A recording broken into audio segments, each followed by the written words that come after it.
அருமையானவர்களே, இந்த நாளிலும் அவருடைய வார்த்தை இடத்திலே கொண்டு வருகிறேன். ஒரு புதிய ஆண்டில் இருக்கிறோம் இல்லையா? தேவனுடைய நன்மைகளின் ஆண்டு.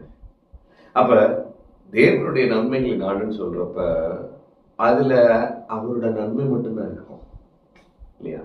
தீமையே இருந்தாலும் அதை நன்மையாக மாற்றி போடுவார் இல்லையா? அப்ப இந்த ஆண்டுல தேவன் நல்லவர் என்பதை நீங்களும் நானும் அனுபவிக்க போகும்.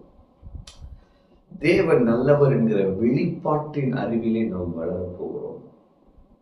சங்கீதம் 34:8 பாருங்களேன். கர்த்தர் நல்லவர் என்பதை ருசித்து பாருங்கள், அவர் மேல் நம்பிக்கையா இருக்கிற மனுஷன் பாக்கியவான். அப்ப கர்த்தர் நல்லவர் என்கிற வெளிப்பாட்டை இந்த ஆண்டு முழுவதும் தேவன் அந்த வெளிப்பாட்டில் நம்மை வளர்க்க போகிறார்.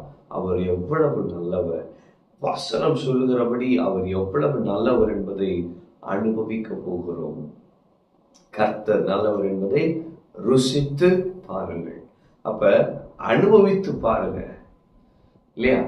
பிரியாணி எப்படி இருக்கும்ன்றத சாப்பிட்டு பாரு அப்படி சொல்றோம்ல, அது மாதிரி அனுபவித்து பார்க்க போகிறோம். கர்த்தர் நல்லவர் என்கிற வெளிப்பாட்டு, அந்த வெளிப்பாட்டின் அறிவில் வளரப் போகிறோம். ஆண்டவர் அப்படியே வெளிப்படுத்தி கொண்டே இருக்க போகிறார். வசனத்தை படிக்கிறப்ப அவர் எவ்வளவு நல்லவர் நீங்க பார்க்க போறீங்க. வாழ்க்கையில நடக்க போகிற சில நன்மைகள், ஒவ்வொரு நாளும் அவர் செய்ய போகிற சில ஆசீர்வாத காரியங்கள், அதுல அவர் எவ்வளவு நல்லவர் என்று சொல்ல போறீங்க. அடிக்கடி இந்த ஆண்டுல சொல்ல போற காரியம் என்னன்னா, கர்த்தர் நல்லவர். ஆமென். அப்ப கர்த்தர் நல்லவர் என்பதை ருசித்து பாருங்கள். அவர் மேல் நம்பிக்கையா இருக்கிற மனுஷன் பாக்கியவான். இந்த நல்ல தேவன் மேல் நம்பிக்கையா இருக்கிற நீங்கள் பாக்கியவான்கள்.